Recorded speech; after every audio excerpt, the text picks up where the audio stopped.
a dog get up and bite Cartel. And after a dog bite Cartel, I saw him get to run out of the house.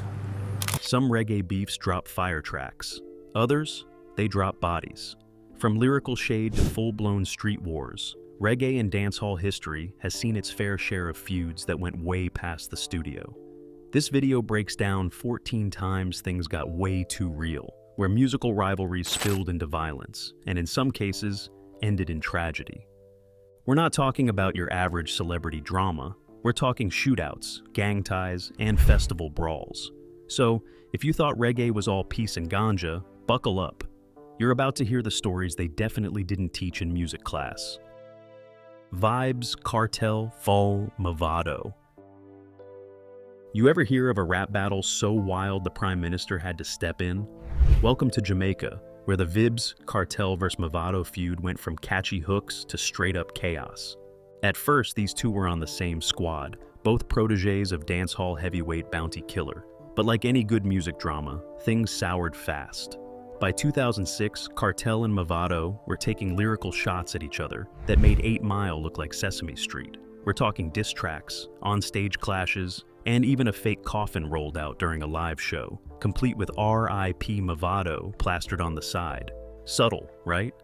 What made this beef different wasn't just the rhymes. It carved Jamaica into 2 camps: Gaza, Cartel's turf in Portmore, and Gully, Mavado's roots in Kingston.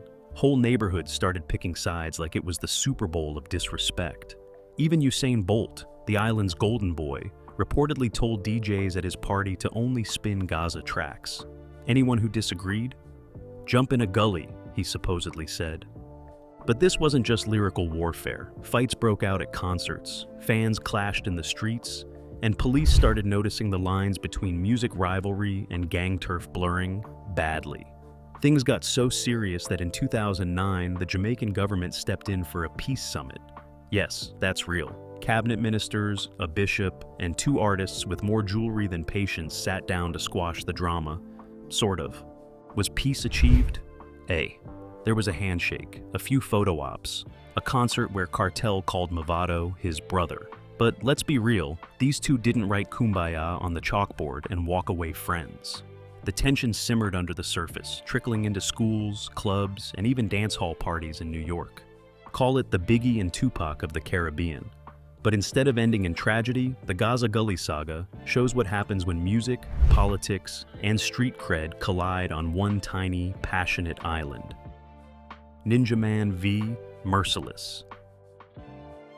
You know it's bad when the feud leaves the mic and enters the parking lot. The clash between dancehall giants Ninja Man and Merciless wasn't just lyrical, it was locked and loaded.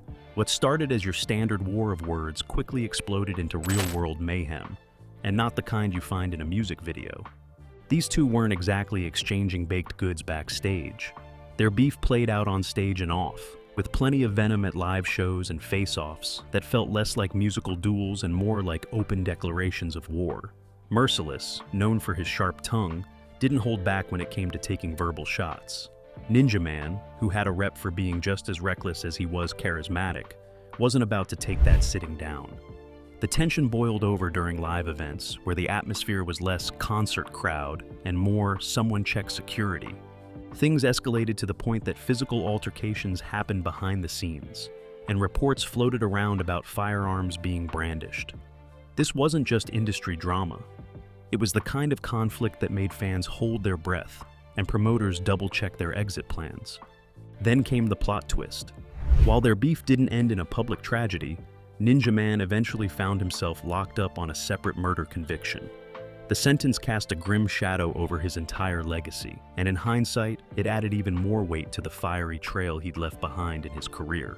What started as a clash of egos turned into a cautionary tale about what happens when bravado leaps from the booth to the block. The Ninja Man vs. Merciless saga is one of reggae's most infamous feuds, not because of how it started, but because of how close it came to going all the way.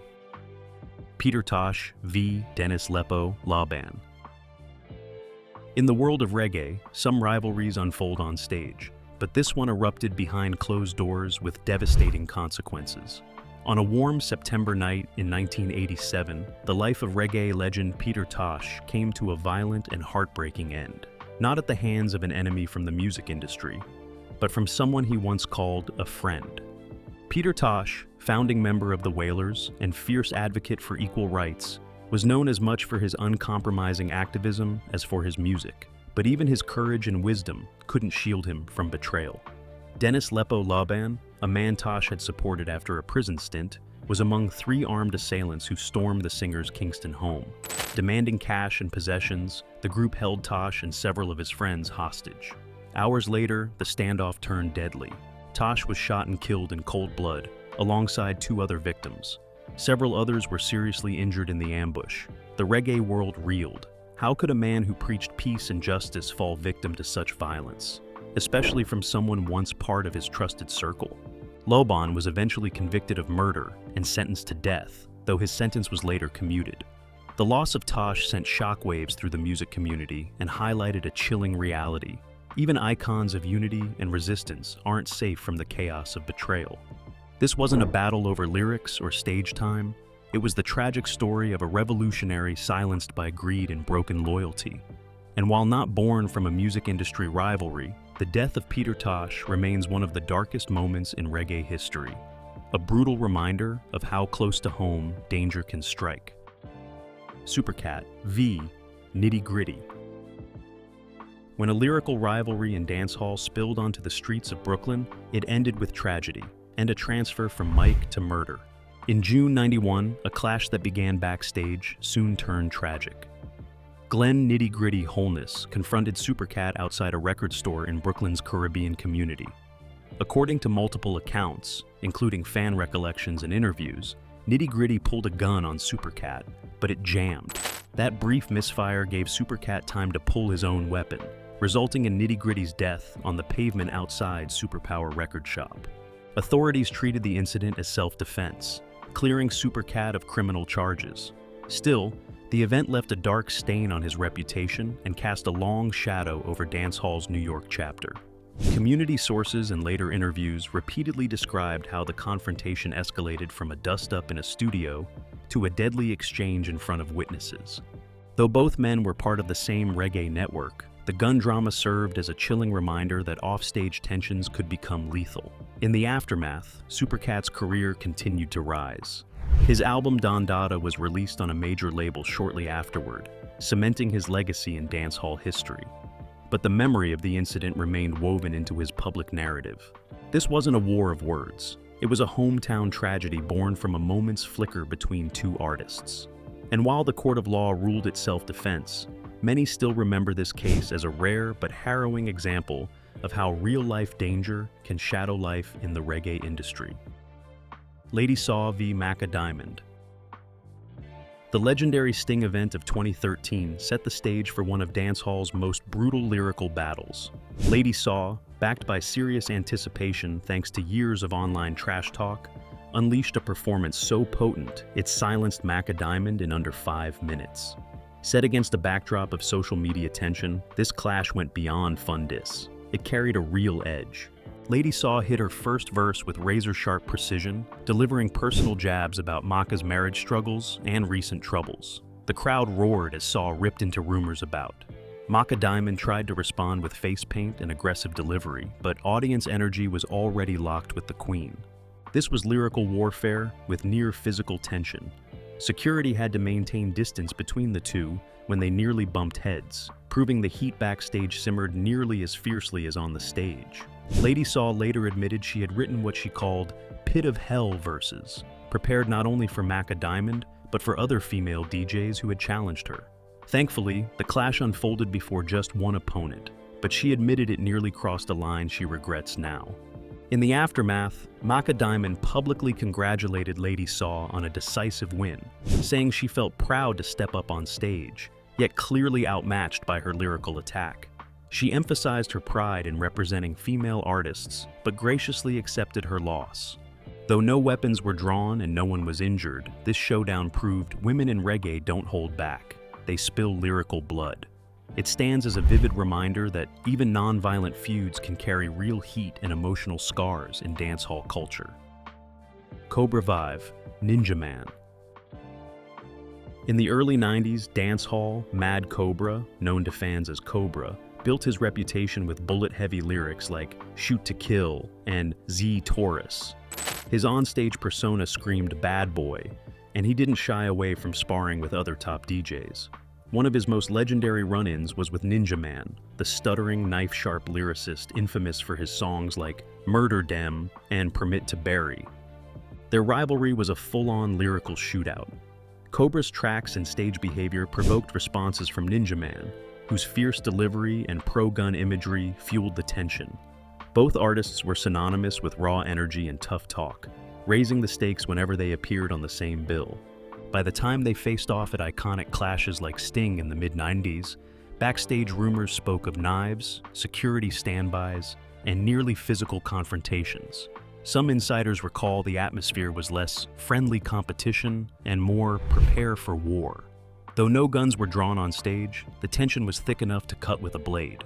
While there's no confirmed record of fatal violence sparked directly by their feud, the emotional intensity and proximity to real confrontation reflected how dangerously close dancehall could tip when lyrical violence turned personal. Cobra and Ninja Man each shaped the dancehall image. Cobra's mainstream success and Ninja Man's bad man mystique intertwined off stage as much as on. Though both men are still remembered today, Cobra for his chart-topping hits, and Ninja Man for the headline that became his downfall.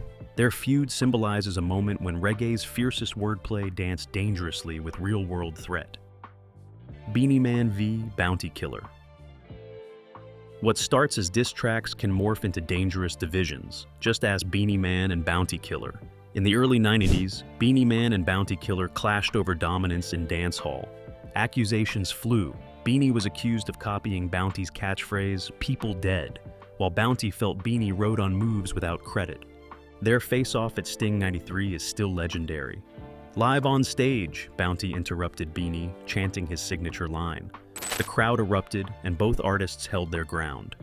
That moment cemented their reputation, not just as lyrical adversaries, but as cultural lightning rods. By the early 2000s, tension had turned physical. At a 2002 Follow Die Arrow event, Bounty revealed he nearly slugged Beanie during a forced on-stage clash. Security kept things from exploding, but it was clear their rivalry was edging into dangerous territory. While no murders are officially tied to their feud, their star power fueled fan rivalries. Dance sessions and shows became charged zones. Fans backed Alliance or Doctor Who with intensity. There were reports of aggressive encounters backstage, and in extreme cases, physical altercations among supporters. Over the years, both men performed together publicly, released joint tracks like Legendary, and even battled side by side in the viral Versus livestream during the pandemic. Yet the memory of their rivalry lingers, not just in diss song lyrics, but in real-world tension that nearly spilled over on stage. Their feud wasn't about death, it was about identity. It showcased how dancehall clout could divide communities, yet also shape careers. Their rivalry helped define a generation of dancehall, but also served as a cautionary tale. When fans take sides, loyalty can become dangerous. Egyptian v. DJ Frass. A simple disagreement over a riddim turned into bloodshed, and one man lost his life in the line of musical duty. In September 2011, reggae star Egyptian and veteran producer DJ Frass engaged in a heated discussion at Super Hype Studio in Kingston over a song Egyptian had voiced. Words quickly escalated. DJ Frass left, only to return moments later with several men in tow.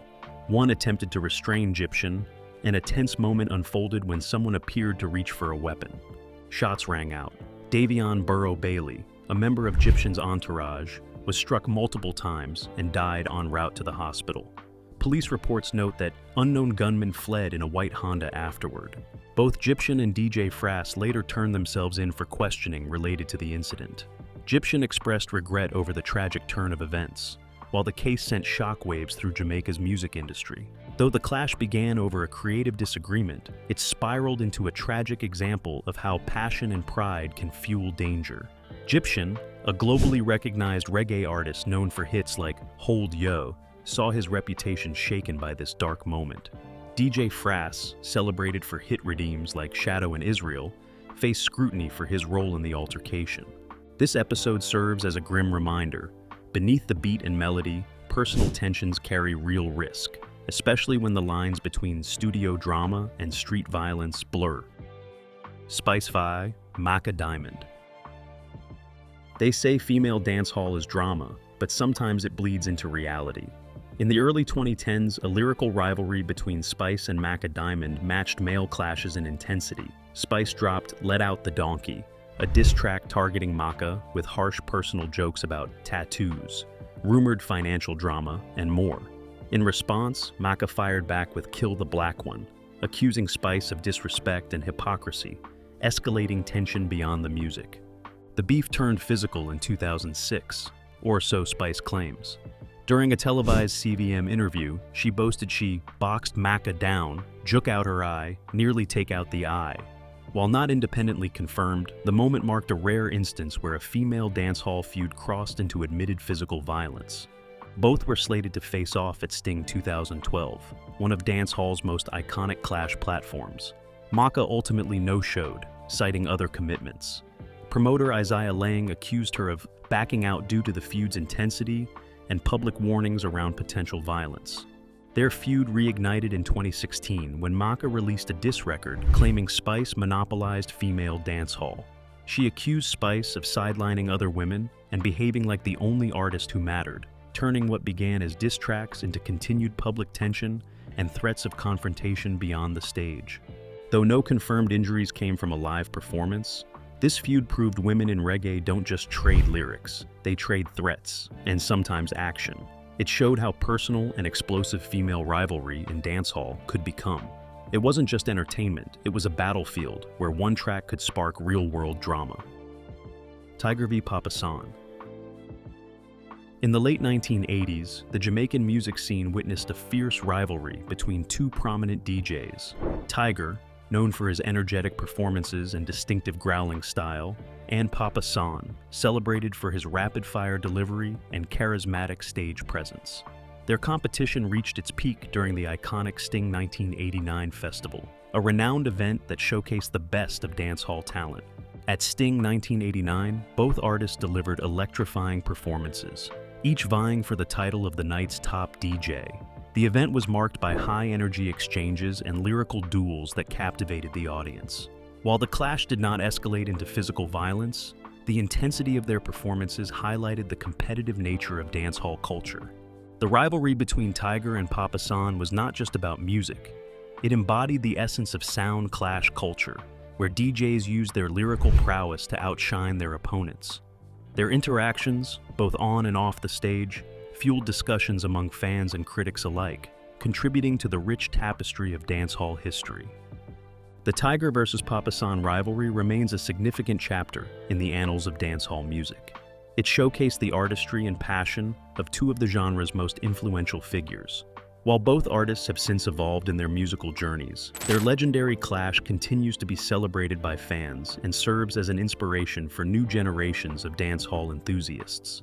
For those interested in experiencing the energy of their performances, footage from their Sting 1989 appearances is available online, offering a glimpse into one of dancehall's most memorable rivalries. Copper Barth Faya, Jamaican Police. Dennis Copper. Barth was a notorious figure in 1970s Jamaica, infamous for his violent criminal activities and his complex relationship with the Jamaican police.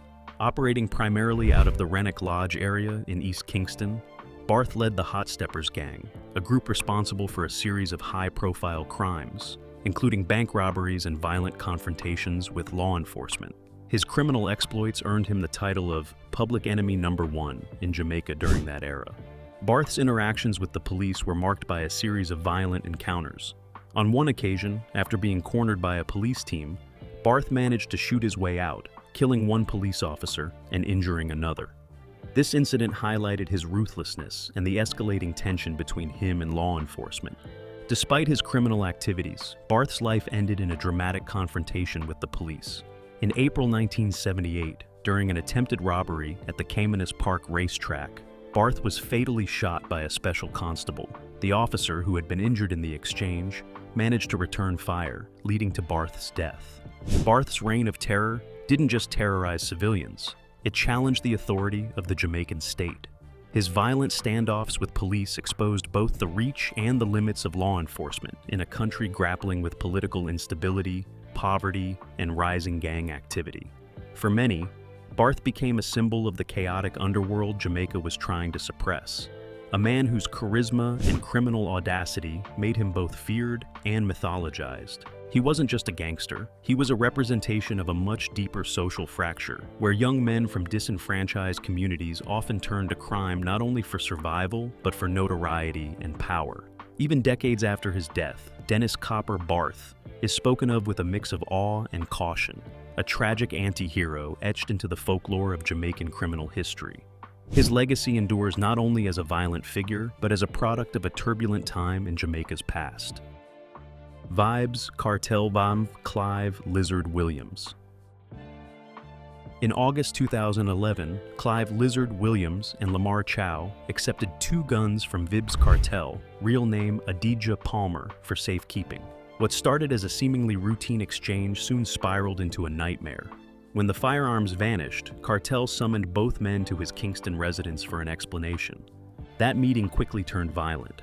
Court documents reveal that Williams was brutally beaten, despite his desperate pleas for mercy. Chow narrowly escaped the assault and rushed to alert the authorities. The case exploded into one of the most high-profile criminal trials in Jamaica's recent history. Police arrested Cartel alongside Sean Storm Campbell, Kahira Jones, Andre St. John, and others linked to the incident. During the trial, prosecutors presented a damning piece of evidence. A text message sent from Cartel's phone stating that Williams had been chopped up so thoroughly he'd never be found. This horrifying detail underscored the chilling disappearance of Williams's body, which remains missing to this day. The courtroom drama stretched on for 65 days, one of the longest trials in Jamaica. In March 2014, a jury found Cartel and 3 co-defendants guilty, sentencing him to life imprisonment with parole eligibility after 35 years, later reduced to 32.5 years. The verdict sent shockwaves through the dancehall community, intertwining Cartel's name forever with this grim saga. Yet the story took another twist. In March 24, the UK Privy Council overturned Cartel's conviction, citing significant flaws such as juror bribery and mishandling of evidence. This legal reversal left Jamaican authorities at a crossroads: pursue a costly retrial or consider releasing one of the genre's most controversial figures. What began as a dispute over entrusted firearms escalated into a murder accusation that captivated the nation, shrouded in mystery and controversy. While Cartel continues his fight for justice, his story remains a haunting chapter in dancehall's complex and often turbulent history. Prince Buster v. Derek Morgan. In 1961, the ska scene exploded when Prince Buster accused his former protege Derek Morgan of stealing a saxophone riff and giving it to his new producer, Leslie Kong. Feeling betrayed, Buster released Blackhead Chinaman, calling Morgan out by name and accusing him of cultural betrayal. Morgan answered with Blazing Fire, igniting one of Jamaica's earliest recorded artist rivalries. The back and forth continued through multiple retaliatory tunes. Buster responded to Morgan's hit with Watch It Blackhead, while Morgan countered with No Raise, No Praise, and Still Insist. The lyrical tension was intense and fans took sides. Whole neighborhoods were divided over allegiances in what was becoming more than just music. Public concern grew as clashes among supporters risked turning violent. The government stepped in. Prime Minister Hugh Shearer sponsored a widely circulated photo of Buster and Morgan embracing and declaring friendship, urging calm. The message was clear: these were rivals in song, not in the streets. This was music infused with politics, identity, and artistic pride.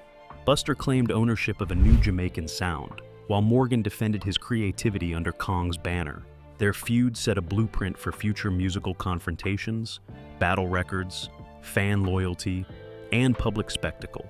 Although no weapons were drawn and no one was harmed, the rivalry showcased how lyrics could spark real-world tensions.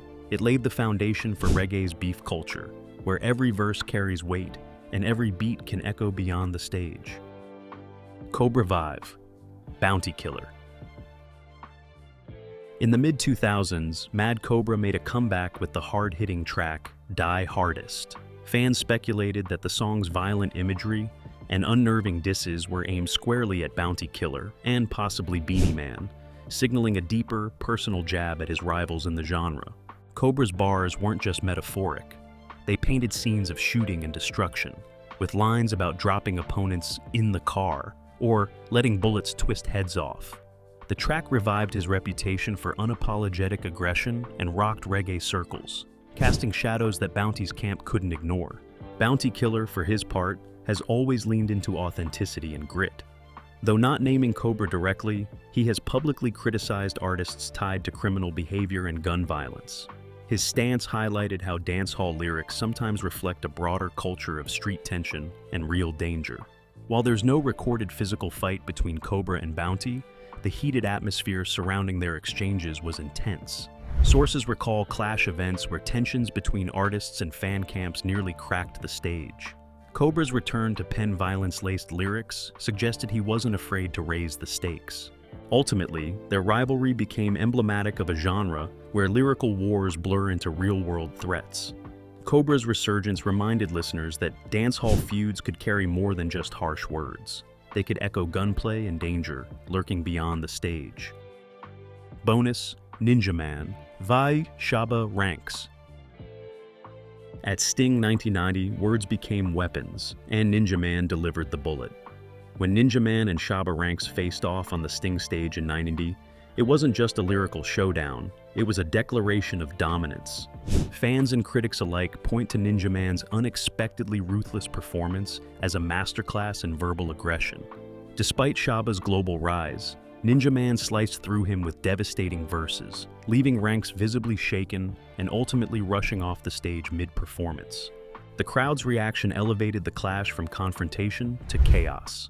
Supporters of Ninja Man began chanting, bottles flew, and the energy turned electric and dangerous. While no one was grievously injured, the tension symbolized how clash culture could spill into physical dissent when rival lines blur between lyric and life. That night earned Ninja Man the legendary title of Don Gorgon, a badge earned through fearless improvisation, theatrical bravado, and ruthless stage presence. It marked his unchallenged supremacy in clash culture and became a pivotal moment in dancehall history. But the impact of that clash goes far beyond the immediate spectacle. Ninja Man's sharp tongue and aggressive style set a new standard for dancehall clashes, inspiring a generation of DJs to bring not only their voices, but their personas into battle.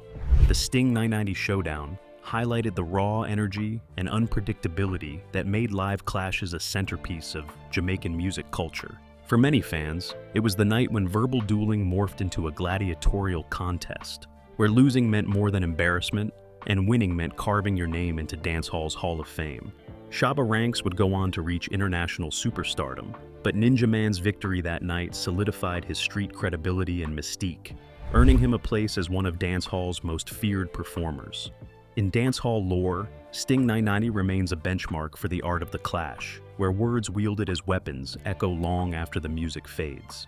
From iconic showdowns on stage to violent confrontations behind the scenes, these rivalries reveal the raw passion and high stakes that fuel the culture. However, beyond the drama, these stories also reveal the intricate relationships between music, community, and conflict in Jamaica and beyond. Whether it's crews clashing over respect, artists fighting for their legacy, or tensions spilling into violence, these feuds leave a lasting impact on the artists and fans alike. If you've been fascinated by the fire and fury behind the music, make sure to hit that like button and subscribe for more deep dives into the stories shaping reggae and dancehall. Got a feud or artist you want us to explore next? Drop your suggestions in the comments below. Let's keep the conversation going. Until next time, keep the vibes alive, stay curious, and remember, behind every beat, there's a story waiting to be told.